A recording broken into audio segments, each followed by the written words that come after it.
Welcome and thank you for tuning in to Cryptids, Creeps, and Conspiracy. The following content may involve explicit language and materials, so listener discretion is advised.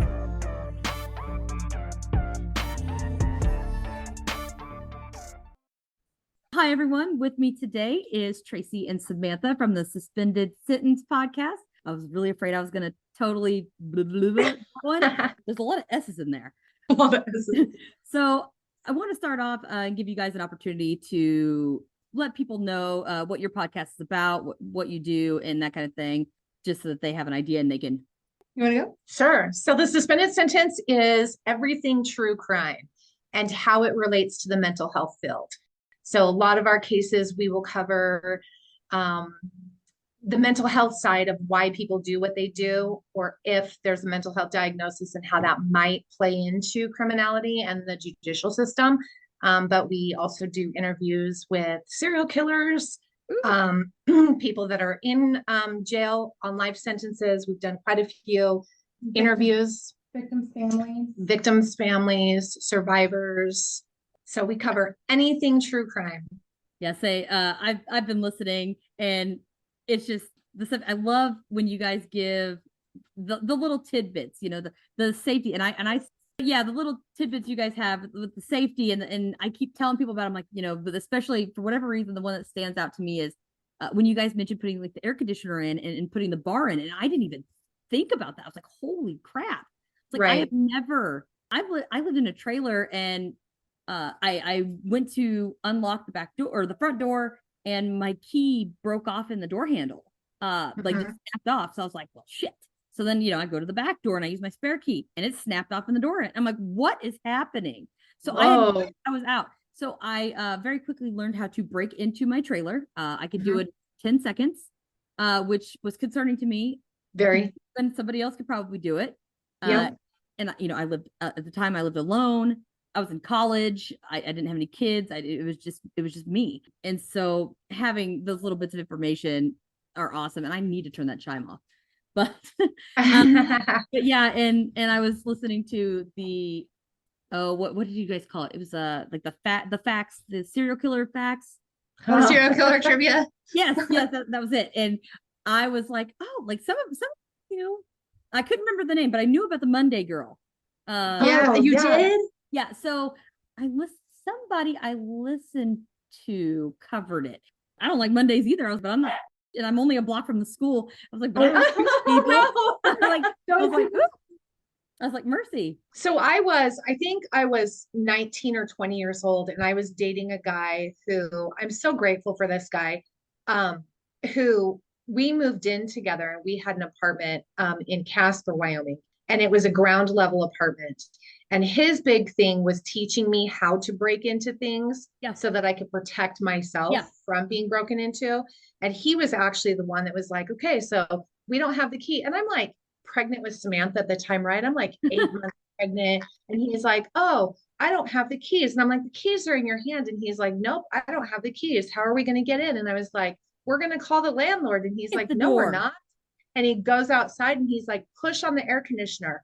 And I was like, push on the air conditioner. He goes, just push on it. I pushed on it and it went right through the wall. And I was like, I would have shit myself. That's how easy it is for somebody to get into our apartment. Oh my God. And he's like, now let me teach you how to prevent that from happening. Yeah. Oh my gosh. I'm so grateful for him, because that's amazing. Like to have, like I said, I was by myself, and I was just like, if it happens, it happens, I guess. And I lived out in the middle of really nowhere. I mean, I had neighbors on both sides. But there's like 3 or 4 of us in a row, and that was it. And we're like 10, 15 minutes out of town.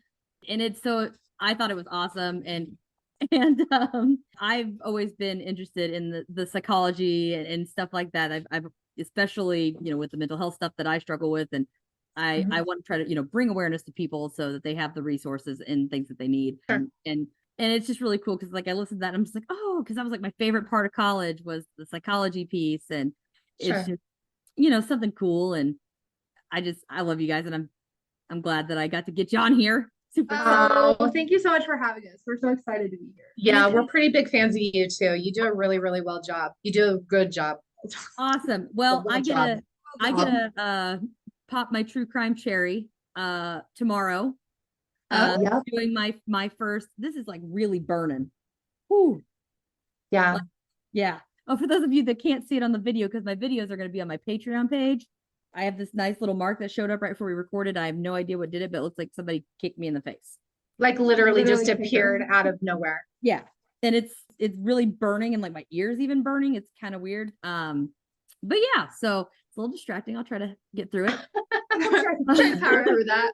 But another thing too is, with you guys, I try not to get very thing and stuff like that.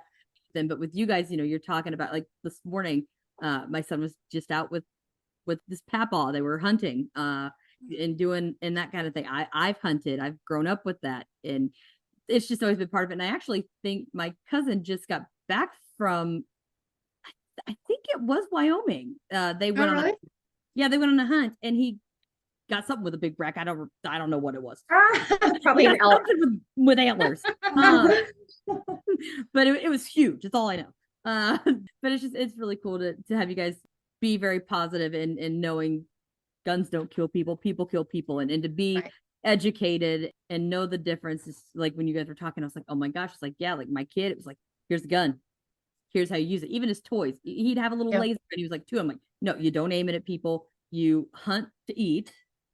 I was like, you aim to shoot, you shoot to kill. That's it, and you only kill it if you plan on eating it. Well, that was always the rule, and like growing up, like my brother, if you point a gun at a person one time, that's like no more fake gun. It's not. Yeah, and I never did squirt guns or anything like that, because guns are not a toy. And we don't either. It was, here's how you hold it, here's how you carry it, here's how you store it. Like, so we tried to make sure that he had that information even before he was old enough to do the hunter's education course and all that, because here they don't offer it. You have to pay and go outside to a certain place and have it. So I got him in that. I mean, I took it, he took it, so we're all pretty much everywhere, and it's always good. But yeah, well, and we really think that, I mean, people don't have to think the same thing that we do for us to just be tolerant of each other. We don't. Everything doesn't have to be up in arms and fighting and, oh my God, you believe this, so I can't listen to you, or I can't be around you, or whatever. And mine is I'm I'm a little different. I'm pretty open. It's basically, pirate construction worker had a baby, and here I am. And I don't, this is why I have my disclaimer at the beginning of the episode. But it's just something that, I'm like, people are people. I'm like, if you don't like it, don't listen. And that's what I do. It's like, I'm not going to keep bringing it up. It's the ones where I'm just like, oh, like some of them, like, I loved them. I listened to them for a long time. And then all of a sudden it was just like, boom, boom, boom. And I was like, oh my God. I was like, I don't want to hear any more jokes about this. I don't want to, I was like, it was frustrating, because I'm like, as far as their content goes, I absolutely loved it. I liked how they were structured, how they covered what they covered, and all of that. But I couldn't get past the banter. I just couldn't. I couldn't. So I just wanted to let you guys know I do appreciate that, because there's not a lot that I have found where I could, like, that's a good point, or like, I totally agree with that, or I've been there, like, I can relate to it. So it is very refreshing to have that. So well, thank you. Thank you. And today, make sure we got the right one here, we're going to do the Ohio State Reformatory. Ooh, I'm so excited. Blood prison. I actually did an overnight ghost hunt there. So we're going to cover some of that as well. Oh, fascinating. Spooky. It's great. So you guys are ready? Yeah, and in a disclaimer here, though, you got to throw in, we're completely blind. I didn't even know what you're covering. Oh yeah. So I like to do that to people. Well, if somebody wants to know, I mean, it's fine. It's just bring it. You guys don't worry about it. Like, I don't want you guys to have to do any additional research or anything like that. I'm like, I'll give you what it is, and then I can get, different perspectives and outlooks on it and stuff like that. So a lot of people do ask me that. They're like, do I need to do anything? I don't want you to have to do anything except just show up. And that's how we do our episodes too. Yeah, we do the same thing. The reaction is always so much better. Yeah. It's perfect. So you ladies ready to dive in? We're here for it. Hell yeah. Okay. In Mansfield, Ohio, there's a building that still stands even after the many years of dark history. And this building is the Ohio State Reformatory, which has also been, dubbed Mansfield Reformatory because of where it's located. And as I just said earlier, we did a ghost hunt and in fact did have a few experiences while we were there. I'll save those for the end though, so we can get going on. The design of the building was developed by Levi Schofield of Cleveland, and they broke ground in 1886, and it housed 154,000 inmates over the next 94 years. So it had a long run. And Levi chose limestone as a building material. I don't know how much you guys have as far as paranormal exposure or anything, but What? yeah, Those aren't real. well, you never know. Well, some people really, when I say limestone, like limestone in particular, a lot of people say it's very good at conducting and like saving energy. It's kind of basically if you build a building out of limestone next to a river or a pond or any source of water, you're basically putting a charge your own battery shit on spookiness in the near vicinity. The exact sponge to soak And it all up. then don't just build a building, build a reformatory on it. yes, exactly. You're going to torture and kill people and well, actually, well, we'll get into it here in a second. But the exterior was actually comprised of bricks and concrete, but they used a lot of the limestone, like in the core. Uh-huh. And it's kind of has this Romanesque type style and it's kind of like a castle-like look. It's gorgeous. I mean, it was beautiful. And now I've got this. Okay, great. what is happening? I don't know what's happening to me, but I got like a big old mark on my face now. The reformatory initially was called an intermediate reformatory or penitentiary. I have a hard time with that word. Since it primarily housed inmates who committed offenses that were less atrocious, or for people that were too old for juvenile facilities, but probably could have, if it wasn't for their age, they would have been in one. And they really did initially start as they wanted to reform people, and they did at first they did a great job. They exposed their inmates to religion, which whatever, education, trades. You could work within the facility to earn things, and everybody can get a job and that kind of thing. And each prisoner was given about 18 months before they were released. Like it was kind of like a parole situation for everybody at 18 months. So 18 months, they would bring you in. How were you doing? Were you contributing to, their quote unquote society? And you had the potential to get released, regardless of the crime or the sentence that you had. And the first 150 inmates were placed in 1896. But as per the usual, the state revoked its funding in the 1960s. And we all know where it goes from here. It prompted the reformatory to abort the Reformation model that it was using and that was, being beneficial, and convert to a more maximum security facility type.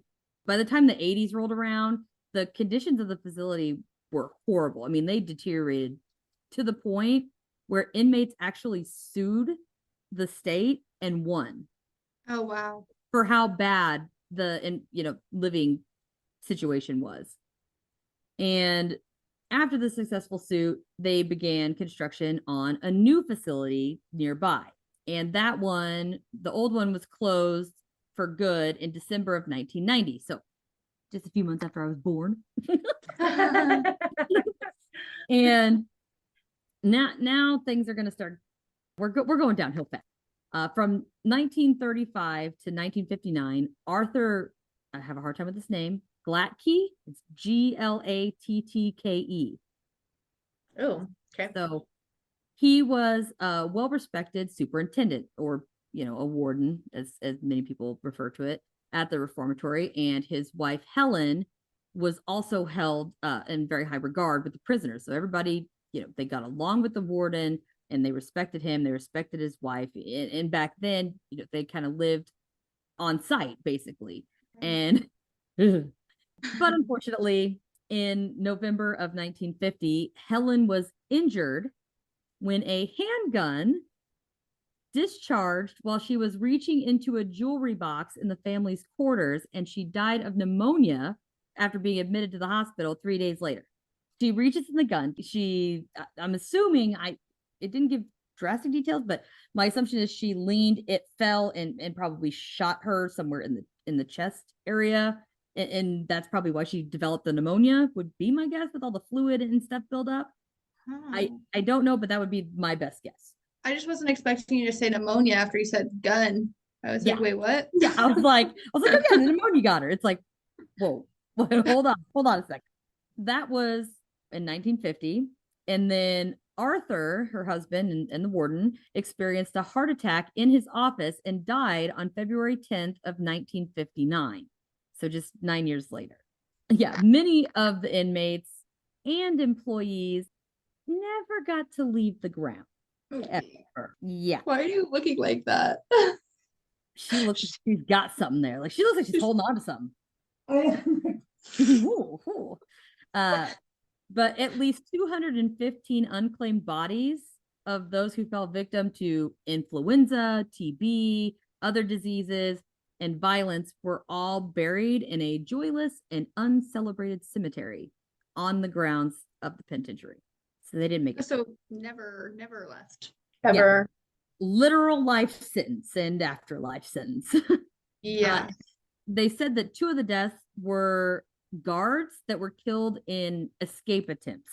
I hope they're not the ones haunting this place, because can you imagine having to fucking work every day? I know. Get a day off. Are you kidding me? Yeah, son of a bitch. Here we pulling up, look down, like, let's do this. That's my worst nightmare. I mean, that'd be my version of hell, is having to go to work every day. Most of the violence was experienced far from the main areas where there were fewer prying eyes, the nooks and the crannies, and every place has them. The perfect place was a deep and dark, lonely place known as local control, aka the hole. Oh. Yeah. At least one of the inmates doomed to solitary confinement hung himself in the small space in the ground. I've seen the hole. It's literally just a hole. Think, what are those things you see on the road? Manhole covers. Okay, about that size. And it's just a hole, but the manhole cover is not solid. It's got the bars in it, and it's definitely creepy.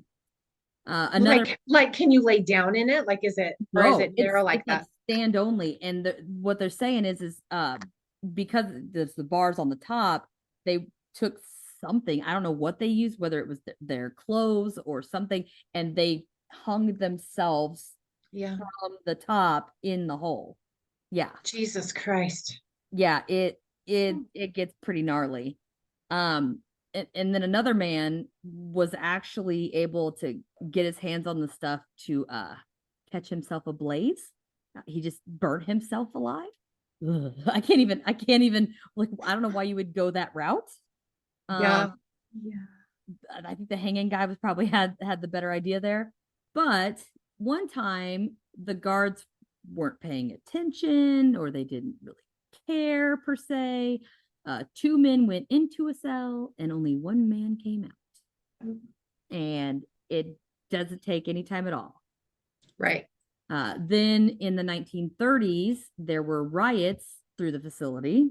120 rioters were forced to share 12 solitary cells for a week. They were not given food. They were not given water. And you got to think, so you have 12 cells, which are solitary confinement cells, so they're smaller than the typical ones, and you have 120 people. Holy shit.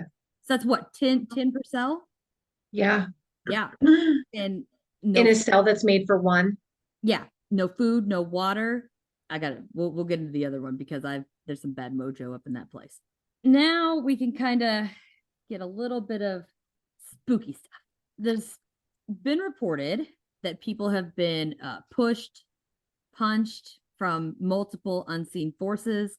I could personally attest to this, because it happened to me while we were on the third freaking floor. And when I say the third floor, I mean, when you go up, you're looking in the cell, and they got their poor little beds and whatnots. And you walk out of the cell and you've only got like a couple few feet. And then it's just like a tiny metal railing on the, and then it's down the bottom. And so when I was out there, I went with a friend of mine, and we went up to the third. We went around the first one, around the second one, and I was like, you know what? I was like, I'm not getting any vibes. Everything's fine. We go to the third one and we walk about halfway around, and we go around this corner, and it was like instantly, like I just kind of like hesitated, and I was like, something's down there. I was like, I don't know what it is. I was like, but there's something down there. And my dumb ass was like, let's see how far I can make it. Oh my gosh. So she's like, let's go see. Yeah. So she's behind me and she's scared to death, right? Yeah. And I make it through past the first cell. And I'm something, I was like, I could tell like it was really beefing up. I was like, it does not want me back here. It does not want me over here. And I got almost cleared the second cell. And then it was literally, it felt like somebody had my shoulders and was pushing me back the way I came. And I told her, I was like, go. Like, we got to go now. Like, leave, go, scoot. And like, we took off, and it just pushed me all the way almost to the end of the railing. And then whenever I turned and I cut the corner, immediately everything was fine. But whatever that thing was I just had to clear the corner. And I was screaming. I was like, go. Like, you got to run, girl. Like, we don't run. And I was just like, dude, I was like, it was like, I'm gonna run you over. And it was totally crazy. And the weird part for me was when we left, there was a security guard at the door that was, letting people out. And, if you wanted to walk to your car, because it's the middle of the night. And we stopped. You went in the middle of the night? Oh yeah, I was there from 6 p.m. to I think 4 or 5 a.m. No, Yeah. don't. No, thank you. Don't sign me up for that. No, thank you. In the daytime, no, maybe. Nighttime, nah, hard no. Yeah, no, and not going down. we asked him, we're like, hey, how long have you worked here? He's like, oh, I've been here for like 5 or 6 years or something. And we're like, oh, has anything ever happened to you? And he was like, actually, there's this one thing. He's like, it's really weird. It's always on the third floor. And like, we perked up because we didn't say anything to this man. And we're like, oh yeah, like what happens on the third floor? We're just trying to, kind of get some information. And he was like, it's the weirdest thing. He goes, there's this one cell, and he goes, I don't know what happens. He's like, but it was like something was trying to push me over the railing. And I was like, let's go. It's going to push us over the railing. My God, let's go. Yeah. I was like, dude, that just happened to me. And he was like, was it on this side? And he was like telling me exactly where it was at. And that's exactly where I was. And he was having the same thing. And I'm like, that is so bonkers. And oh my gosh, I wonder who was in that cell. Did you like ask? Or you got the hell out of there. I couldn't tell which one it came from. I don't know if it was like the third one or the second one, because it was like I almost made it past the one, and I'm like, it could have been anyone on that floor. What was at the back of that? Was it all just cells on that floor? Yeah, it was just the whole top and the square was just nothing but cells. Ooh, and the second floor was cells, but then there was a part that broke off. That was I don't know the technical word. This is gonna make me sound like such a child. The nurse's station. Oh, okay, infirmary. Yeah, infirmary. Yeah, infirmary. Yeah. Jesus Christ! Together we got it. We got it. We'll get there. But it was like on the second, and then you went off to the side, and then the first one was just a bunch of cells as well, and that was just the one thing. But I wonder if though, like the levels in the prison were like levels of danger or conviction or something. Too. But later I'll mention something that makes it not seem like that's the case. Okay. We'll get to that part. Calm it down, Traci. Calm it down. Oh no, you're good. That's a good point, because I thought about that when we were there, because I was like, I don't know how they separated people. I mean, obviously you have solitary confinement, which is different, and that's like in the basement. It creepy as shit, but I'm sure. Definitely got the willies down there. But some people claim to feel like a chill, like most people say, ooh, like it gets cold and it gets kind of spooky and that kind of thing. Other people say that they could hear cell doors slamming, and they see dark apparitions kind of here, there, and everywhere. we got to see one. We had a shadow man. And this is where it's going to get kind of gnarly. Okay, so I don't think I have this in my notes, but because it wasn't when I went to do my research, I couldn't find it. But when we were there, the guy was giving us information more so than you could find online. And there's an attic space, and it's pretty good size. I mean, it's pretty big, and it's like off of the third, and you kind of have to like squirrel through there. But what happened is there was a high security prison close by. At one point, storms or some natural thing happened, and there's flooded. And shit, we can't have people there. We've got to move them. And so they put them all, a couple hundred, in this attic. There's no operations. There was no who did what to who, what were you in for? None of that. Just shoved them all in there, locked the door, and walked away. Yeah. Oh, I wonder what the outcome of that's going to be. Yeah, I guess there was, obviously some people did not make it. I'm sure there was other things that happened in there during that time. We walked in and we were just kind of walking, and it was just like, I'm like, dude, I'm like, something. I'm like, there's a lot of something in here.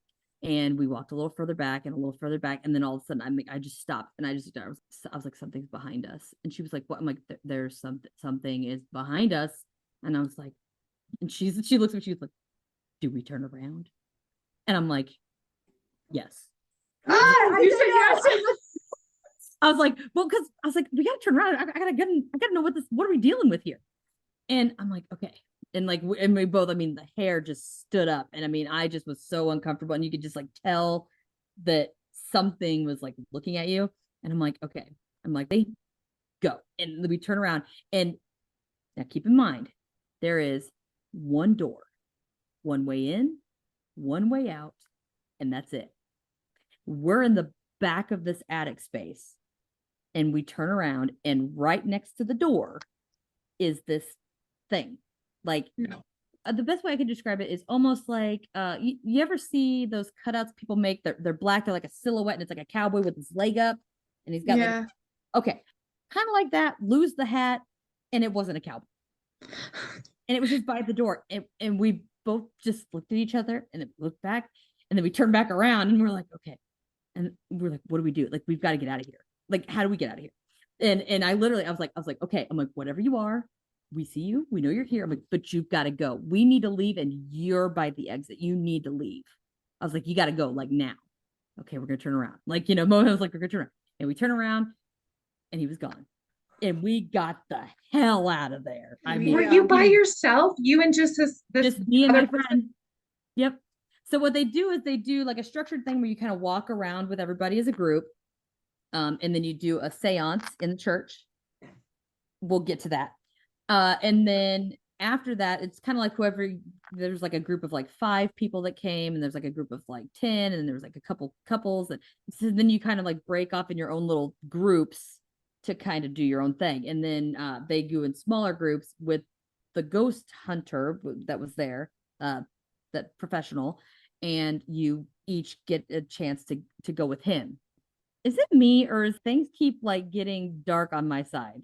Yeah, no. Yeah, and there was like Yeah, Okay. you'll like it when you watch it back. Okay. I was like, at least maybe it's whatever's hit me in the face. But yeah, it's totally crazy. But next thing I have on the list is the seance in the old chapel area. Yes. Okay, so I've never done a seance before. I don't know what the hell my cat's doing, but we go in there, and they still have the pews, right? They're still up, and there's nothing on the walls. It's just the door in, there's a door on the other side, and everything else is closed off. And everybody sat down. You just could sit wherever you wanted, and everything it was innocent enough. The guy had his tape recorder out. He would ask questions. He would, then we would pause, allow time for anything to respond if it wanted to. And then we would play it back because, as my clip I'm going to share with you guys shows, you don't always hear it while it's happening, but you'll hear it on the record. Yeah. So he would do that. He would ask some questions, and we'd play it back. And then we got to about halfway through. He was like, all right, every single person in here has to ask a question. any question you want. I mean, I could have been like, what'd you have for breakfast? What's your favorite color? Like anything. Can you not possess me? Yeah, I don't remember even You do not latch on what me and follow me home.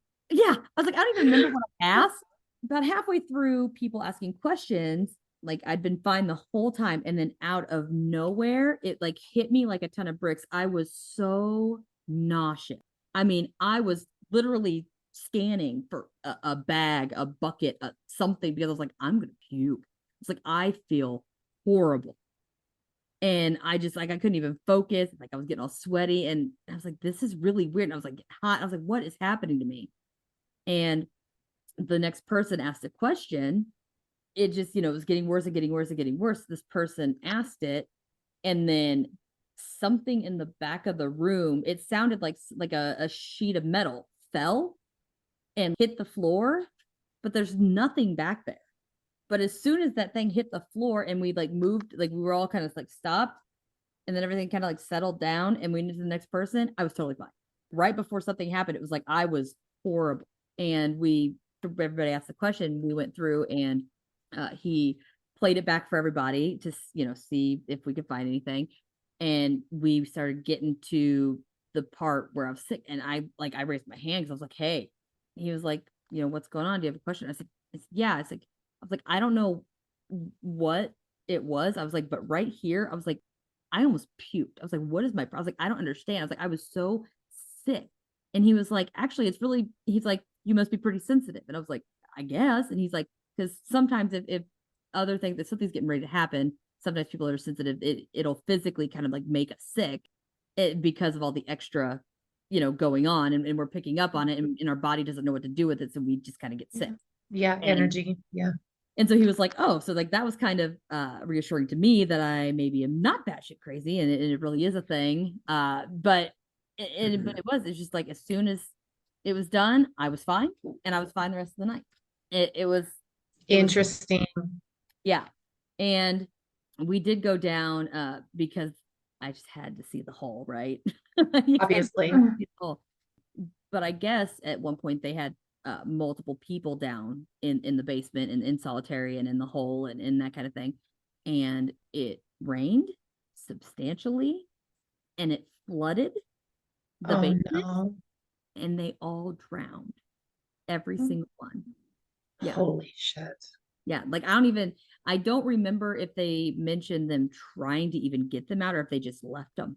And the guy, we went down there, and he set like a chair in the middle of the room, and like was asking questions, and I didn't get anything like real specific. It was it was very awkward. It was uncomfortable.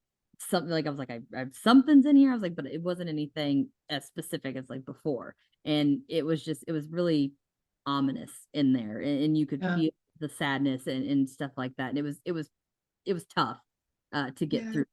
But a lot of people went to the infirmary thinking that would be where, the most stuff would be. But like I walked through there, and I was like, I don't think I got anything. Mm-hmm. Like the whole thing, I was like, because I was like, well, we'll walk through, and I'm like, nah. I was like, nope, I'm bored. Like there's nothing here. Right. But everybody was like, they had all their meters and all of that. And I'm just like, there's nothing in here. Like, let's go. But like I said earlier, we would split into the smaller groups with the investigator and go through things. And my friend, as lovely as she is, they were like, okay, like pick a spot and we'll do some questions. We'll do some investigating in the spot. And my friend just shoves me in the front of the group, and she's like, trust me, follow her. And I'm like, okay, here we go. And so I'm walking, and I'm just, just looking at cell. I'm like, nope. And then I get to one, and I like take like halfway past it, and I'm like, whoop. And I take a step back, and I'm like, this one. I was like, I don't know what it is. I was like, but there's something about this one. I don't know. I was like, it's just something. And they're like, okay. They're like, are you guys all good with that? And they're like, yeah, sure. Like, they don't know. Let's listen to the crazy lady. But he goes, all right, so now I need 2 people. And he was like, you 2. So he picked me and my friend, and he was like, go sit in there. You're like, this is the wrong one. I picked the one back there. Actually. Well, what's funny is just in general, we are polar opposites. I mean, I'm very outgoing, and I'm loud, and I'm super generally friendly it's just I'm very bold and just she's shy and timid and reserved, and she wouldn't go out to meet people and all of that. She's just, so we go in and we're both sitting on this rickety ass bed that was the bed that was there. I mean, it's legit. And we're sitting there, and probably, the guy starts asking a couple questions. All of a sudden, we both just kind of looked at each other because we were like, I'm like, something doesn't feel like, I don't feel right. I was like, I don't know what it is. I was like, but it's not me. Like, I don't. And he's like, so what do you guys feel? Do you got anything going on? And I don't know why it's almost like I was afraid of her. I feel anxious and nervous. Like, I was like, I just want to run out of here. I was like, I am scared. I was like, I'm not scared of her, but I was like, I feel like I'm scared of her. I was like, it's really weird. And she looked at me and she was like, I don't know what it is. She's like, because she goes, I love her. Like, we get along great. She goes, but I kind of want to punch her in the face right now. Like, she's like, I am just so angry. And she's like, I want to hurt her. And I don't know why. So we're going and we're doing, and it was very uncomfortable. And so the guy had like a sheet with all the cells and things and stuff. And apparently, in that particular cell, there were 2 roommates, and one roommate beat the second one to death. Oh, in the cell where we were sitting. Yeah. Oh yeah. my gosh. So it was almost, what I thought was interesting is it wasn't like our personalities matched up with the personalities. It was like we did the opposite. Yeah. It was really bizarre. And once we got out of the cell, we were fine. And it's interesting that you both picked up on different energies. Yeah. That it wasn't confusing or conflicting or anything. That's it was almost like whatever it was I got this one. I want you to feel this. I want you to feel this. And like with her, she's not sensitive at all. She's got like some experiences, but not a whole lot. And that's one thing I thought was interesting, was just because the energy was so strong that she picked up on it too. And we both were just like, I mean, just uncomfortable. This is very awkward. And like I said, as soon as we got out, gone, totally fine. It was. I think that if they didn't like themselves, like each other that much, that they wouldn't want to be chilling in the same cell for all. Well, they're clearly stuck there. Well, that's where the limestone or whatever comes in, is because and with me, I wonder sometimes too is, all right, so you have the different kinds of hauntings, right? You have, well, supposedly some that are more intelligent. They seem to interact with things that are around them or people that are around them. But then you have the ones that are kind of like a broken tape on repeat. It's just like, it's literally just going through the motions, and then it's repeat, and it's like a videotape. Yeah. And you guys are giving me a weird look. I'm like, your camera keeps, I don't know. Oh, I'm not moving. I know. It just keeps going black. Oh, okay. Oh, so but yeah, it was really interesting, and just don't come through the computer. No. Stay on her side. This is the third one. It's me. It's not the.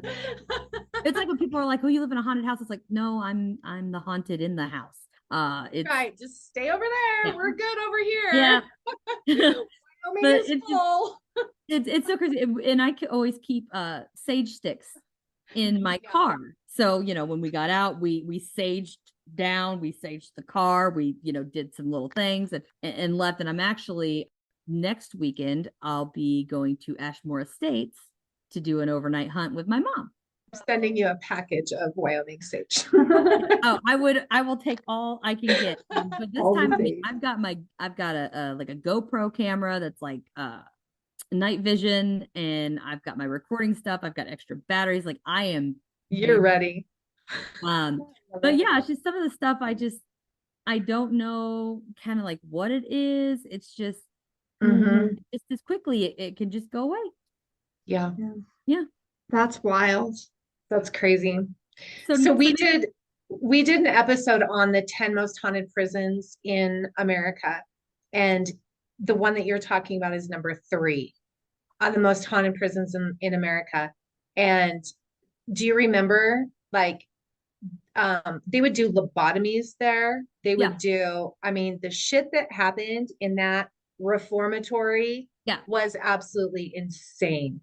Yeah. Well, and then the things I can't wrap my mind around is they started off so good. They really were initially, they really were helping people. And then per the norm, something happened, funding gets cut, you're overcrowded, and then we'll go through the cracks. And it's just really frustrating that we can't, that, and how much better would the facilities be if we weren't reformatories back then? Though I guess I have a problem with that word just because I've like done so much research and that's my field, right? And I mean, they would specifically in this one, they would provide religion, give you exposure to religion, is the nice way of saying what they actually did. It was actually like, this is what we will believe, and you will believe it, and I will beat you until you believe it. So and if you still don't believe it, I'm going to chain you to the wall until you come over to the right way of thinking. And if you don't get that done in 18 months, I'm going to give you another 18 months. Yeah. And my thing is it's not pick a religion. It's pick my religion. This religion. Yeah. And it's just, to me, I struggle because I'm like, I'm somewhat biased. And I know I've got a relative that I used to be, I'm not going to lie. I was very much, what is that, narco, whatever that shit is, it's supposed to save people. Me, I'm like, can't let them die. They're never going to learn. I never understood any of it. I was like, to me, I'm like, it's not a disease. You're choosing this. You're choosing that. Like, you have all of the control. You just aren't using it. But then again, I was on my medicine and I'd been taking it for a couple months. Everything was fine. And I ran out and I couldn't get to the pharmacy to get it for like a week. And I felt so absolutely miserable that I want to crawl. I want to rip my skin off. I just want to get out of my own body because I am so miserable. I was like, I'm like, to the point where it's like, man, I'm like, you're going to have to watch. I was like, because I'm about ready to walk in front of a moving bus because it hurt and everything. Like, it's like every cell in my body, I could feel it hurting. It's almost like they were getting ripped apart and I couldn't, nothing. Like, it would be like aches and pains. And it was, I would take medicine, like Tylenol, Advil, whatever. And I mean, it didn't even put a dent in it. And I was like, it finally hit me that I was, oh my gosh, this is what these people go through. And I never understood it. I couldn't wrap my mind around it.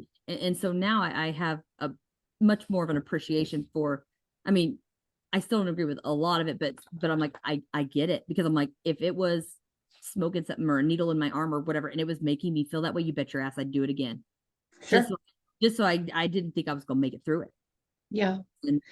Yeah. So you take that experience that you had and you take somebody, for example, who has schizophrenia. Medication for schizophrenia is like $800 to $1,100 a month. So you take somebody who can't afford that, who doesn't have access to medication. Do you know what street drug has the exact same effect as? Yep. I know, because so one of my medicines, if it wasn't for my shit ton of insurance and going to a special pharmacy to get it, it's $1,800 a month for one. Yeah. And that's the one that made me feel like that. Yeah. And I was just like, man, I'm like, I get it. Yeah. Just like, with my ADHD, like I take Adderall. It just is. And I'm like, but if I don't take it, I don't feel like I feel, and I take a very small, like tiny little dose. It's only like 10 milligrams. Like it's, and I still like, I just feel it's almost like a flu, like almost like you got the flu with like super foggy brain. Right. And you just don't feel right. You just feel blah. And it's really hard. But now, I do have a little more understanding, and it's like, I get it. But I understand where I don't know what I'm going to do, because I'm looking for a new job. And the only reason that I can get the one I can get is because my work has its own pharmacy. And that's why I can get it. But I get all my other medicines at my pharmacy here, and I have to drive like 40 minutes to go get it. And the ones that are here, I'm like, if I get a new job, what am I going to do? What am I going to do? Yeah. I was like, I can't. I was like, you're going to have to at least give me something to help me get through the withdrawal of it, and there's not a lot of, because whenever I was out of it, and I was like, I can't get to it until, next week. I was like, is there any, I was like begging. I was like, is there anything I can do to make this not as bad? And they were like, nope. And that was it. There was no resource. There was no help. There's nothing. And yeah, totally agree. I totally agree. Now, when was this prison built? What did you say? 18? I think it was 1880. Prisoners were placed in 1896. Building was finished in 1886. So 1896, before mental health was even a thing. Yep. And we know in 2023 how many mentally ill people are just thrown in prison because we don't know what the hell to do with them. Yeah. And so imagine what those cells were like with mentally ill people. Yeah. I mean, mentally ill wasn't, I mean, not that it's taken seriously in 2023, but it wasn't taken seriously at all, even in it wasn't even a thing. Right. Like, mental health wasn't even a word, was it? Like, no. I don't even think it was a thing. And yeah. And I'm just thinking, okay, if I was unmedicated and you stuck me in the hole, or you in solitary, I would have lost it. Or and locked you in the attic with all those other people. Yeah, you stuck me with somebody else. Odds are one of us is gonna make it out, and it's probably me. Right. And it could be over something stupid. Mm-hmm. Like every little thing, and it's just, it amazes me that people would just not. And I understand there's some people that try to fake it and that kind of thing, but the ones that I'm like, I get it, or like people like me where I'm like, I see shit. I hear shit. I feel that. It's like I would have been burned at the stake so damn fast. I was just gonna say that. I'm like, 100 years ago, girl, you'd be dead. Yeah, I mean, this alone would get me fried. Right. They would have burnt you. Yeah. And there's an episode that I just recorded last week with Melissa from Ouch Was That a Ghost, and we went over like all of these weird things, like, and I'm like, man, if back in the day, I'd been screwed. Yeah, you had been a witch and you had been burnt. It's just, and even today, people are still like I'm pretty open about it. Hey, I'm bipolar and I have borderline personality disorder and I have ADHD and this is what I do and this is how I get help and all of this. And so, and I try to, and there's actually been quite a few people that since I'm so open about it, they'll come up to me and they're like, I've been having some issues with some stuff. Who do you see? How do I get in? How do I talk to them? And so I'm handing out that doctor's office's number like it's fucking candy at Halloween. And I'm just like, boom, boom, boom, like, go talk to him. I'm like, just go see, and you talk to somebody. I was like, get the help, like call, whatever, trying to advocate that. And a lot of people are still very standoffish and they get kind of weird about stuff. And they don't understand it. They don't know how to handle it. They don't know anything, or they have such a skewed viewpoint of what they think it is. Yeah, it's like the moment you tell somebody, it's like, yeah, I'm bipolar, and then they just assume that you're just an asshole all the time. Like, you just get really mad all the time. And I was like, no, that's not what it is. I'm like, sometimes. I was like, when I'm manic, I get a little pissy. I was like, but that's because I don't sleep and I don't eat. But it's just really weird to try to get people to understand and that kind of thing. And that's one reason I like listening to you guys so much, because I'm just like, man, I'm like, they get it. Get it.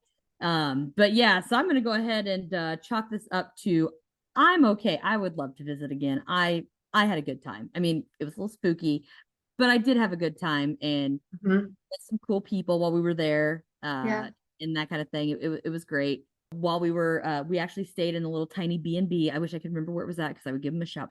It was this little, and it was in a town really close. They made the best fucking breakfast. And I don't eat breakfast, but I was like mowing this shit down. It was great. And they had little parfaits that were all cute. Oh, they were adorable. Oh, nice. And their house had everything was antique.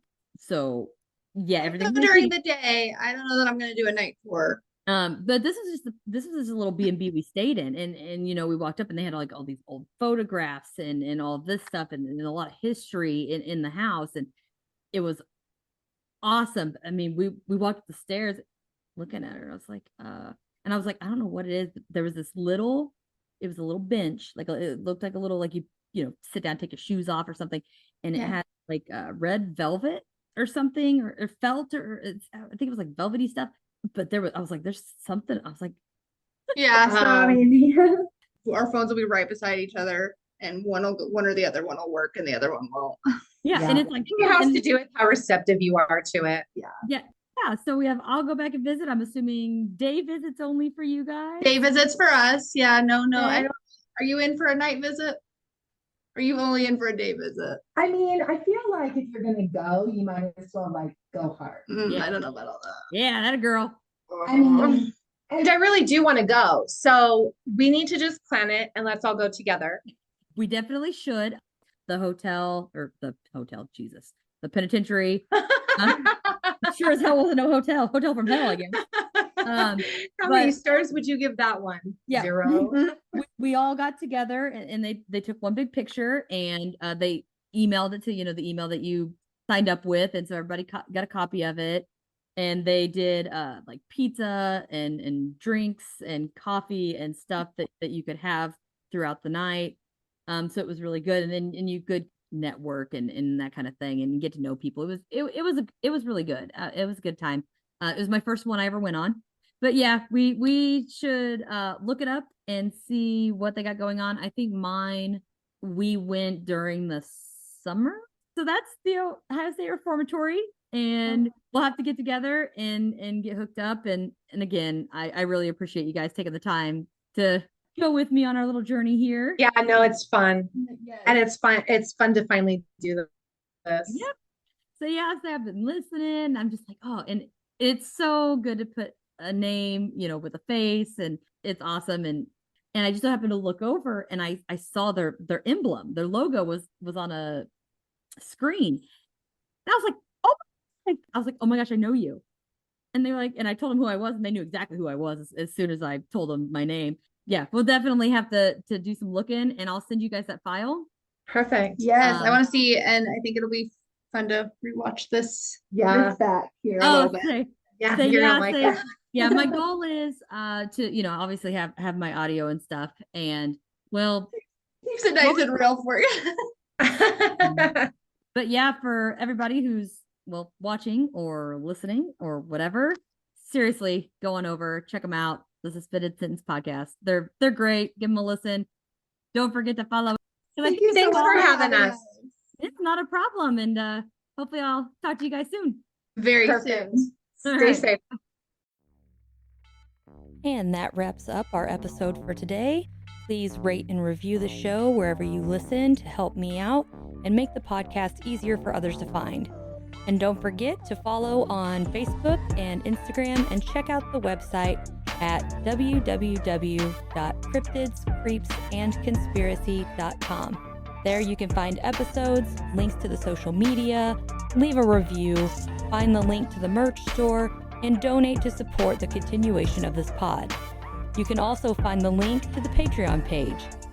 I hope to see you next time.